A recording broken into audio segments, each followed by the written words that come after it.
রবিবারের শরণাগত 92.7 বিগ এফএম-এ আমি আপনাদের সৌমিত্র বসু শুরু করব আজকের অন্যরকম শরণাগত। না, প্রত্যেক রবিবারেই যে আপনাদের চিঠি দিয়ে অনুষ্ঠান হবে সেই সিদ্ধান্ত থেকে আমরা একটু সরে এসেছি, কিন্তু এটাও ঠিক যে সপ্তাহের অন্যান্য দিন আমাদের অনুষ্ঠান তো একটা ছক মেধে চলে, একটা যাকে বলতে পারি ছাঁদ আছে তার। সেখান থেকে আমরা এই রবিবারের অনুষ্ঠান একটু অন্যরকম করতে চাই। এর আগের রবিবারে আমরা সেই রকম করে একটা অনুষ্ঠান করেছিলাম, সেখানে বলেছিলাম বিভিন্ন মহাপুরুষের জীবনের কিছু কিছু কথা এবং তাদের নাম বলিনি। এই নামটা আপনাদের আন্দাজ করবার জন্য ফেলে রেখেছিলাম। একেবারে অনুষ্ঠানের শেষে এসে তাদের নামগুলো বলেছিলাম। তো আজকেও সেই রকম করেই হবে। এটাকে মহাপুরুষদের জীবনের ঘটনার কথা জানানো বলতে পারেন, আর একরকম করে হয়তো কুইজও বলা যেতে পারে আজকালকার ভাষায়। তাহলে শুরু করব আমাদের প্রথম গল্প 92.7 বিগ এফএম-এ শরণাগত অনুষ্ঠানে। কিন্তু তার আগে তো আজকের দিনটার কথা একটু বলে নিতে হবে। বিশুদ্ধ সিদ্ধান্ত মতে আজকের দিনটার কথা বলি আপনাদের। আজ রবিবার 14 ফাল্গুন 1428, ইংরেজির 27 ফেব্রুয়ারি 2022। তিথি মাঘ, কৃষ্ণপক্ষ একাদশী। দিনের বেলা 8:13 পরে দ্বাদশী পড়ছে এবং শেষ রাত্রি 5:43 পর্যন্ত দ্বাদশী। নক্ষত্র পূর্বাষাঢ়া। সূর্যোদয়ের সময় সকাল 6:03 হয়ে 52 সূর্য অস্ত যাবার সময় বিকেল 5:35 হয়ে 16। আজকে জন্মে ধনুরাশি, ক্ষত্রিয় বর্ণ, নরগণ। দিনের বেলা 2:22 গতে মকর রাশি, বৈশ্যবর্ণ, মতান্তরে শূদ্রবর্ণ। আপনারা সকলেই যে কথা জানেন, প্রতিদিন শোনেন, সেই কথা আরেকবার বলি। আমাদের হোয়াটসঅ্যাপে চিঠি পাঠাবার নাম্বার 9831922927। চিঠির গোড়ায় অতি অবশ্যই SG এটা লিখে দেবেন।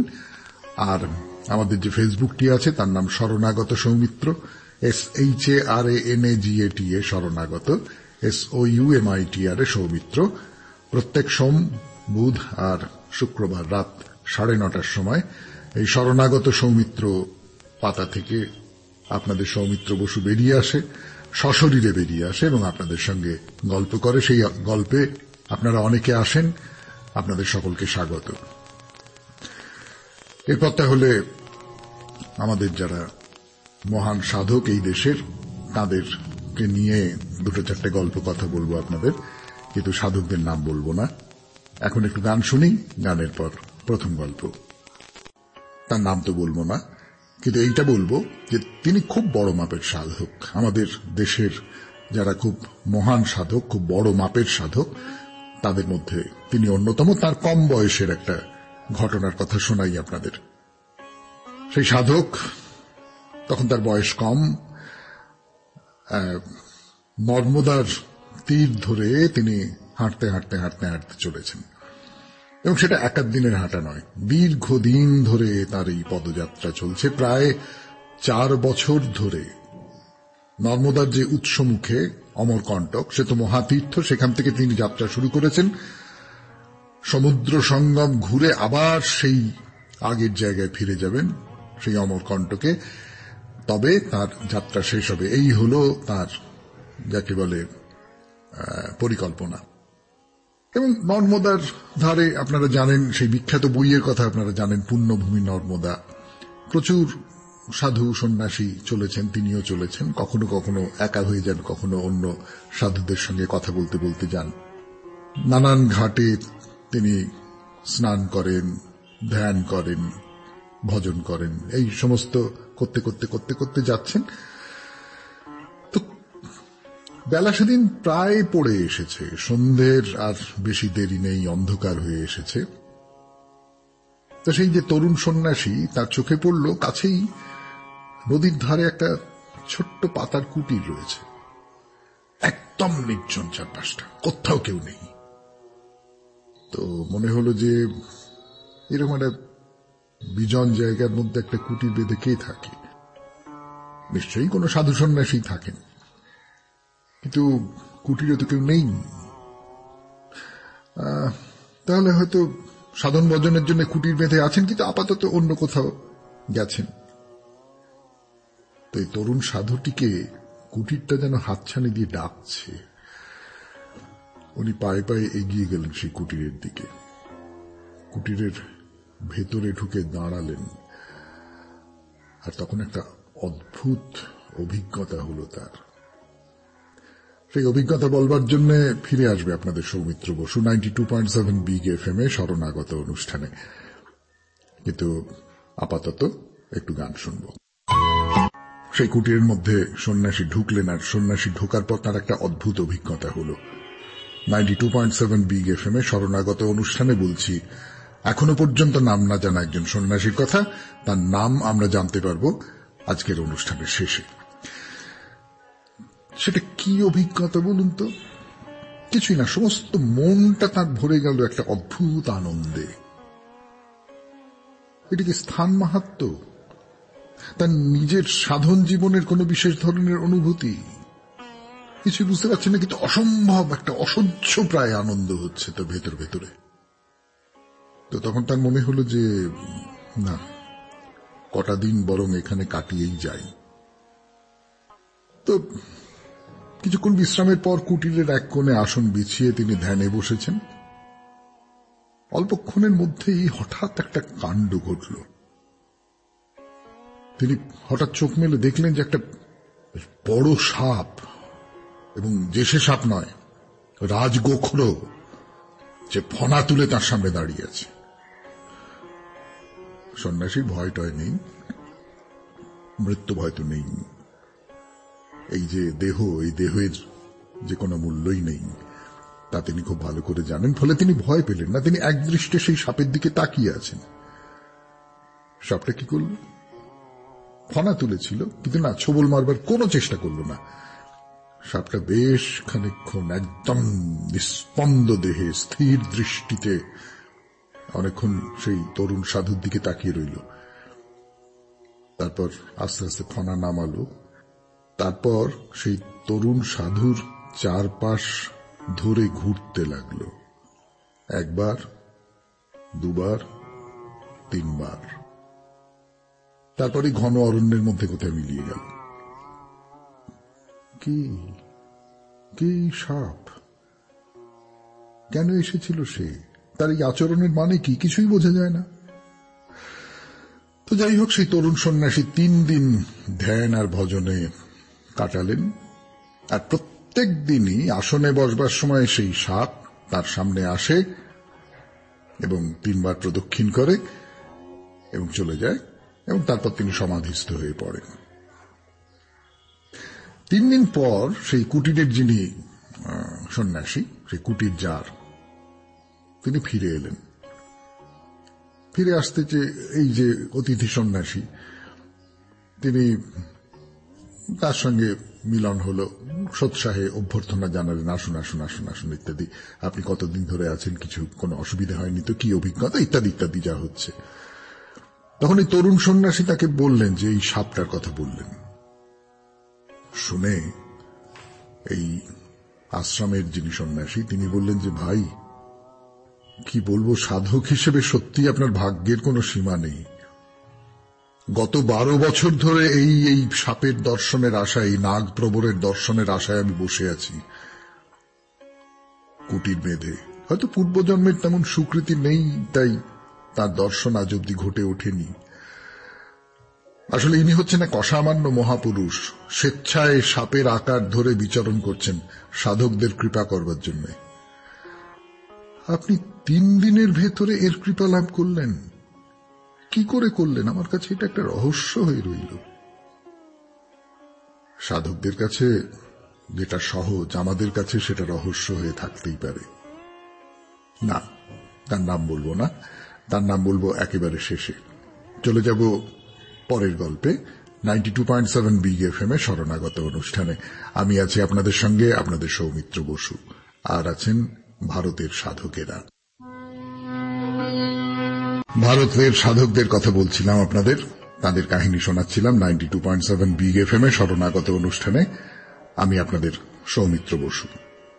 এবারে যে সাধকের কথা বলছি তিনিও তীর্থ পরিক্রমা করছেন, দীর্ঘদিন ধরে তীর্থ পরিক্রমা করছেন, প্রায় 13 বছর ধরে ভারত ভ্রমণ করেছেন। করবার পর তিনি হরিদ্বারে এসে উপস্থিত হয়েছেন। সেই সময় খুব সৌভাগ্যক্রমে একজন বৈদান্তিক, তার নামটা বলছি আপনাদের, অনন্তরাম, তার কাছে শিক্ষা গ্রহণ করলেন এবং বেদান্ত সম্পর্কে নিগূঢ় জ্ঞান লাভ করলেন।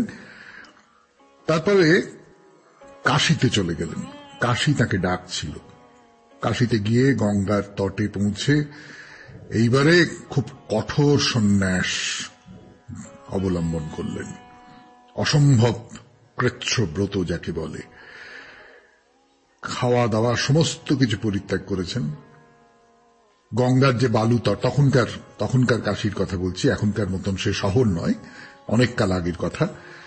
তখন তো গঙ্গার ধারে বালুতট যাকে বলে, সেখানে শীতের সময়ও যেমন ভাবে আছেন, গ্রীষ্মের সময়ও এরকম ভাবে আছেন।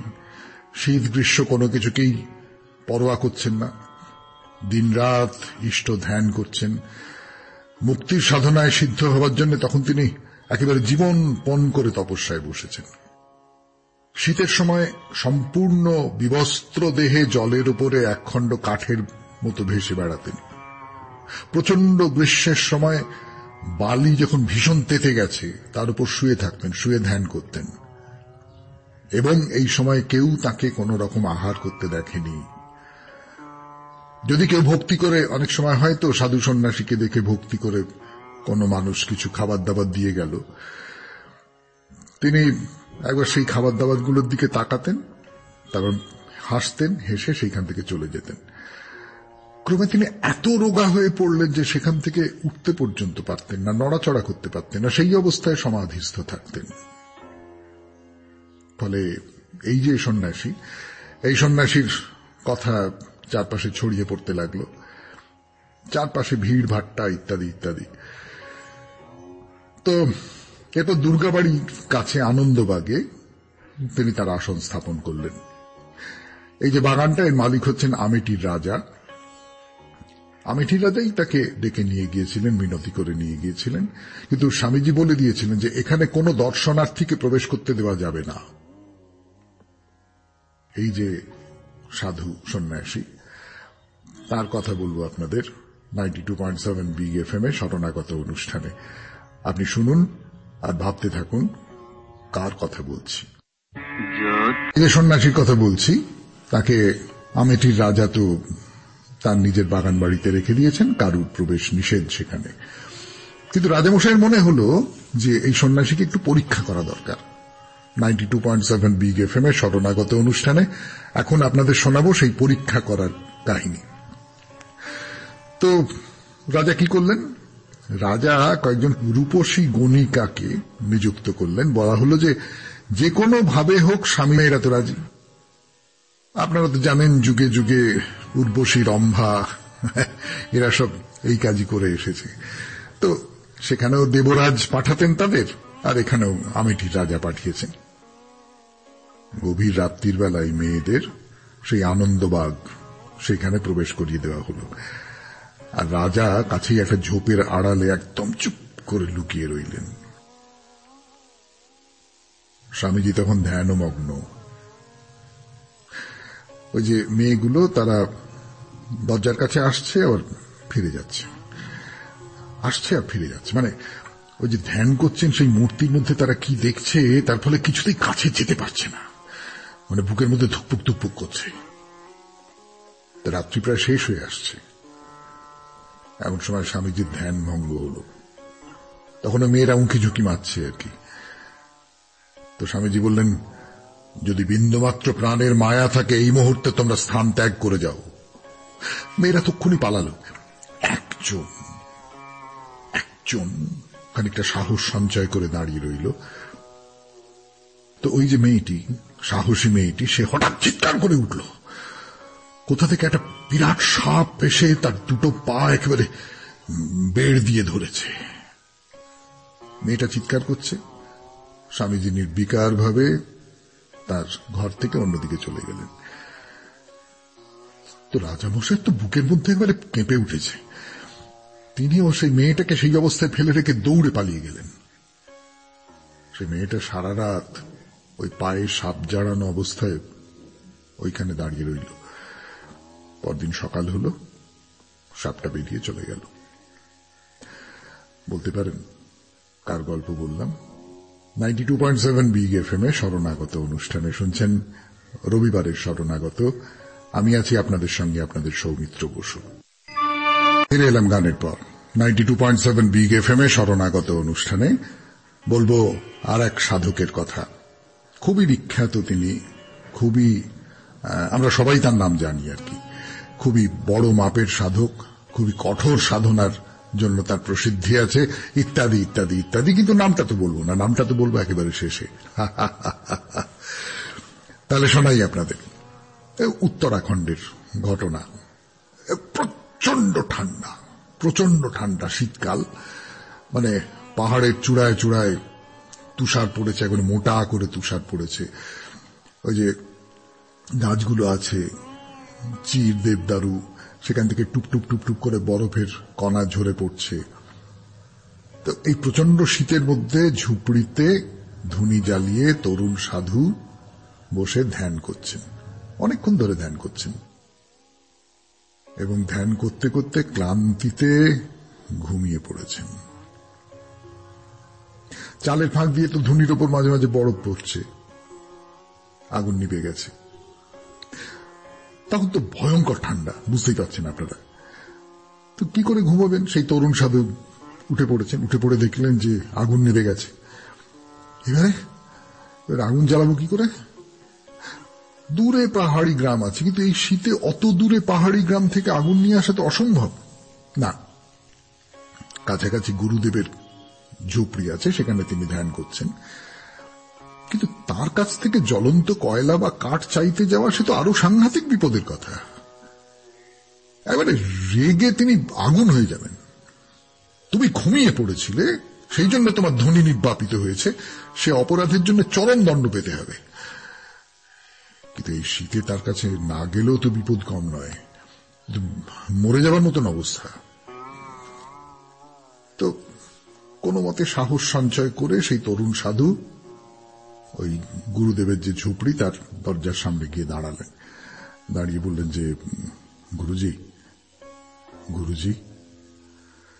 কিছুক্ষণ পর ভেতর থেকে শোনা গেল, কে বাইরে, কে দাঁড়িয়ে? শিষ্য বলল, মহারাজ, আমার ধুনির আগুন হঠাৎ নিভে গেছে, যদি কৃপা করে আপনার ধুনি থেকে কিছু কয়লা দেন, আবার তা জ্বালিয়ে নিতে পারি। খুব শীত করছে মহারাজ, জমে যাচ্ছি। ভেতর থেকে শোনা গেল, ধ্যান জপের সময় আসনে বসে তুমি ঘুমোচ্ছিলে, জ্বলন্ত ধুনি কি করে নেবে? এই তামস ঘুম ও আরামের দিকে যদি এতই ঝোঁক, তাহলে বাপ মাকে এত দুঃখ দিয়ে ঘর ছাড়লে কেন? চলে যাও এখান থেকে। শোনো, এই ঠান্ডার মধ্যে 1 ঘন্টা ওই দাঁড়িয়ে থাকো, কিন্তু না, আগুন তোমাকে আমি দেব না।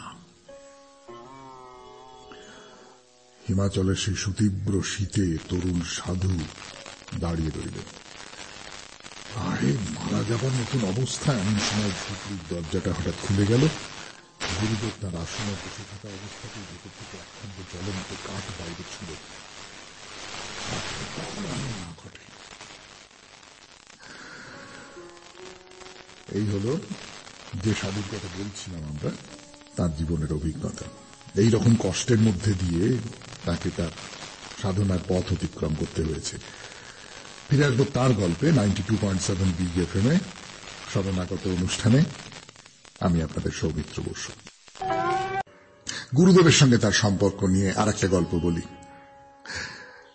গুরুদেব একদিন আমাদের যিনি সাধু, তাকে ডেকে বললেন যে, শোনো, আমাকে একটা বিশেষ কাজের জন্য বাইরে যেতে হবে, আমি ফিরে না আসা পর্যন্ত এই গাছতলার আসন ছেড়ে তুমি কোথাও যাবে না, ধুনি জ্বালানো থাকবে, ঠিক আছে?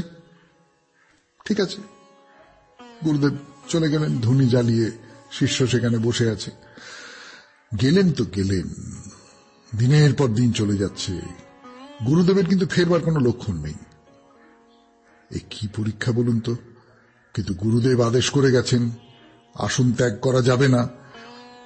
এই একদিন গেল, দুদিন গেল, 3 দিন গেল, 4 দিন গেল, 8 দিন ধরে আমাদের এই যে যার কথা বলছি তিনি অবিরাম ধ্যান ভজন এই সমস্ত করে যাচ্ছেন। আহার নেই, নিদ্রা নেই, মলমূত্র ত্যাগ পর্যন্ত করা যাবে না, কারণ তাহলে তো আসন ছেড়ে উঠতে হবে। 8 দিন বাদে গুরুদেব ফিরলেন। ফিরে দেখলেন শিষ্য সেই গাছের তলায় সেই রকম করেই বসে আছে, এবং জানতে পারলেন যে শিষ্য সেখান থেকে ওঠেনি, একেবারে ওইখানেই বসেছিল। শুনে বললেন, খুব ভালো, খুব ভালো। এই যে সদ্গুরুর চরণেই আত্মসমর্পণ, এতেই সাধকের আকাঙ্ক্ষিত ধন পাওয়া যায়। এই তুমি গুরু কৃপা পেলে, তার ফলে তোমার সাধনা সম্পূর্ণ হল। 92.7 বিগ এফএম এ শরণাগত অনুষ্ঠানে কার কথা বললাম তা কি বুঝতে পেরেছেন? না পারেননি এখনো? যারা যারা পেরেছেন তারা চুপ করে থাকুন, আর যারা যারা পারেননি তারা ভাবতে থাকুন। বলে দেব অনুষ্ঠানের শেষে সবাইকার নাম বলে দেব। ফিরে আসছি গানের পর। 7 বিগ এফএম এ রবিবারের শরণাগত অনুষ্ঠানে তিনি আমাদের এই বাংলার সাধক, এইটুকু বলে ফেললাম। এবং খুবই আমি জনপ্রিয় শব্দটা ব্যবহার করতে চাই না, জনবন্দিত বলতে পারেন, এই রকমের একজন সাধক। তার গল্প 92.7 বিগ এফএম এ শরণাগত অনুষ্ঠানে।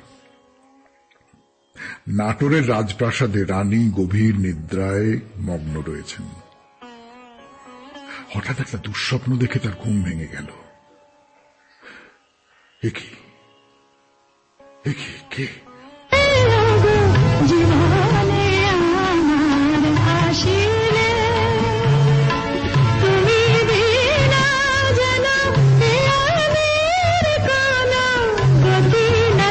নিশ্চিন্তে ঘুমোচ্ছিস?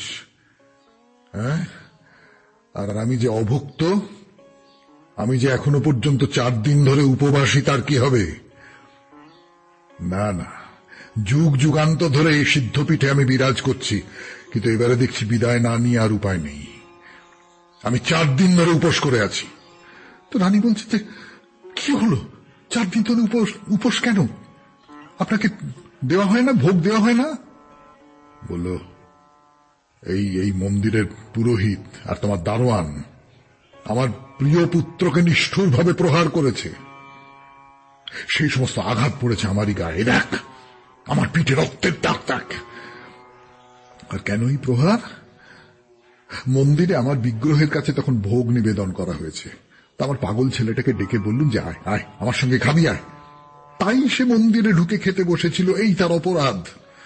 আর সেই অপরাধে তাকে 4 দিন ধরে প্রসাদ দেয়নি, অনাহারে সে শ্মশানে ঘুরে বেড়াচ্ছে। ওরে, ছেলে না খেলে কি মা খেতে পারে?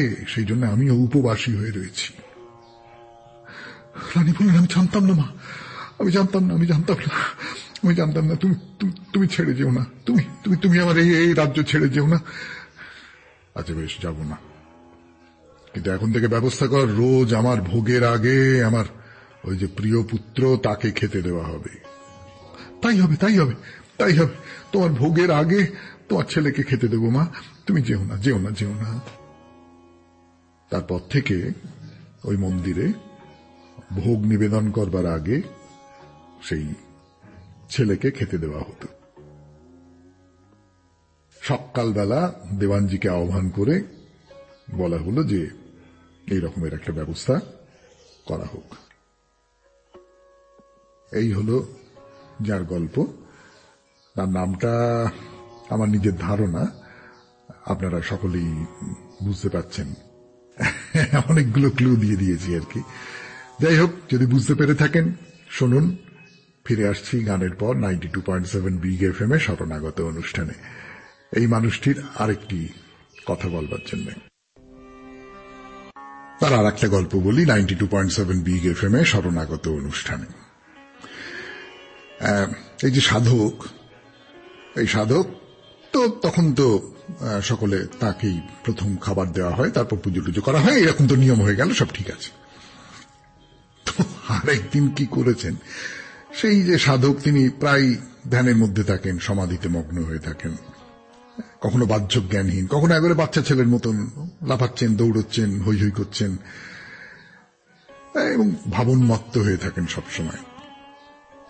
তো একদিন ভাবনমত্ত অবস্থায় তিনি মন্দিরের যে বিগ্রহ তার গায়ে মূত্র ত্যাগ করে ফেললেন। এটা তো আপনারা বুঝতেই পারছেন, এটা ভয়ঙ্কর অপরাধ। মানে যতই যাই রানী তাকে অনেকটা ছাড় দিন, রানী তাকে ভক্তি করুন, রাজা তাকে ভক্তি করুন, দেওয়ান তাকে ভক্তি করুন, সেই সমস্ত কিছু ঠিক আছে, কিন্তু দেবীর গায়ে মূত্র ত্যাগ করা এইটা তো সাংঘাতিক ব্যাপার। ওর চারপাশ থেকে লোকজন সব ছুটে এলো, ছুটে এসে গালমন্দ ইত্যাদি ইত্যাদি করা হচ্ছে, নানা রকম করছে, প্রায় মারধর করে এরকম একটা অবস্থা। তিনি তখন বললেন, বেশ করেছি, বেশ করেছি, আমার মায়ের গায়ে আমি মুতেছি, তোদের তাতে কি রে শালারা, হ্যাঁ কি কি কি কি? এ তো মহা মুশকিল। এইরকম একটা পবিত্র বিগ্রহ অপবিত্র করা হয়েছে, ফল কি হবে কে জানে। না না, এ তো শুদ্ধ করতে হবে, তো মূর্তি শুদ্ধ করতে হবে। তো তখনই রানীর কাছে খবর পাঠানো হলো। রানী বিচার করবেন, মা এসে তার সামনে দাঁড়ালেন। মায়ের কথা শুনে রানী সেই মন্দিরে লোক পাঠিয়ে জানিয়ে দিলেন, মায়ের পুজো আগের মতো চলতে থাকবে। মায়ের যে সন্তান, তিনি স্বেচ্ছাময় স্বতন্ত্র পুরুষ, মায়ের আদরের দুলাল, তার কোনো কাজের কোনো ত্রুটি ধরবার কোনো দরকার নেই। দেবী বিগ্রহ অপবিত্র হয়নি, ও মা ছেলের ব্যাপার, অন্যের মাথা ঘামানোর দরকার নেই। 92.7 বিগ এফএম এ শরণাগত অনুষ্ঠানে তাহলে শুনলেন মহাপুরুষদের কথা। এইবারে আপনাদের বলি কাদের কথা বললাম, বলবো, একটু গান শুনে নি, তারপর জীবনের টুকরো টুকরো ঘটনার কথা। এইবারে একেবারে শেষ পর্যায়ে এসে বলবো এই মহাপুরুষরা তাদের নাম কি। প্রথম যে দুটো গল্প আপনাদের শুনিয়েছি, নিশ্চয়ই মনে করতে পারছেন সেই প্রথম দুটো গল্প। তার মধ্যে একটা গল্প ছিল যে সেই তরুণ সন্ন্যাসী নর্মদার ধার দিয়ে হাঁটতে হাঁটতে হাঁটতে হাঁটতে গিয়ে শেষ পর্যন্ত সে একটা কুটিরে, সেখানে একটা সাপ পরপর 3 দিন এসেছিল, ইত্যাদি ইত্যাদি, যে সমস্ত গল্পগুলো শুনিয়েছিলাম আপনাদের। সেই প্রথম দুটো গল্প যাকে নিয়ে, তিনি হলেন স্বামী গম্ভীরনাথ। স্বামী গম্ভীরনাথ কবে জন্মেছিলেন তার বাবা মার পরিচয় কিচ্ছু জানা যায় না। কাশ্মীরে জন্ম হয়েছিল তার। তিনি সিদ্ধযোগী তো ছিলেনই, আরো বহু আধ্যাত্মিক ক্ষমতা ছিল।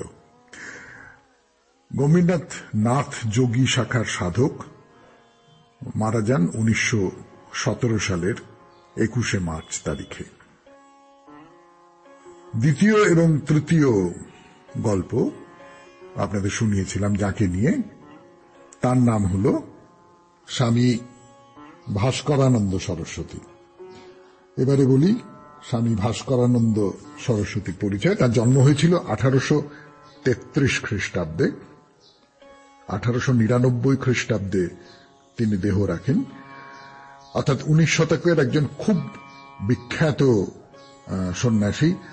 বারাণসীতেই তার মূলত অধিষ্ঠান, এবং যেটা বলেছি আপনাদের 13 বছর ধরে গোটা দেশ ঘুরে বেরিয়েছিলেন এবং শেষে ওই আনন্দবার্গের কাছে ওখানে থাকতেন। আমেঠির রাজা সেই ব্যবস্থা করে দিয়েছিলেন, বা বলা ভালো সাদরে আমন্ত্রণ করে নিয়ে গিয়েছিলেন। খুব বড় মাপের সন্ন্যাসী। তারপরের যার কথা বললাম তিনি হচ্ছেন রামদাস কাঠিয়া বাবা। নিশ্চয়ই অনেকেই টের পেয়েছেন, রামদাস কাঠিয়া বাবার এই গল্পগুলো খুব বিখ্যাত গল্প। তার জন্ম হয়েছিল 24শে জুলাই 1800 খ্রিস্টাব্দে। তিনি প্রয়াত হন 8ই ফেব্রুয়ারি 1909 খ্রিস্টাব্দে। তিনি নিম্বার্ক সম্প্রদায়ের একজন সাধু, খুবই বড় মাপের সাধু, এবং শেষ যে গল্পটি বলেছি, যার গল্প, তিনি হচ্ছেন সাধক বামাখ্যাপা। সাধক বামাখ্যাপার জন্ম হয়েছিল 1837 খ্রিস্টাব্দে। তিনি দেহ রেখেছিলেন 1911 খ্রিস্টাব্দে। তার সম্পর্কে আর কিছু বলবার নেই। এবং যে মন্দিরের কথা বললাম, সেই মন্দির যে তারাপীঠ, তাও আপনারা সকলেই বুঝতে পেরেছেন। বিদায় নেবার আগে বলি, আমাদের হোয়াটসঅ্যাপে চিঠি পাঠাবার নাম্বার 9831922927, চিঠির গোড়ায় SG লিখতে হবে। আর আমাদের ফেসবুক হল শরণাগত সৌমিত্র, SHARANAGATA শরণাগত, SOUMITRA সৌমিত্র। তাহলে আজকের মতো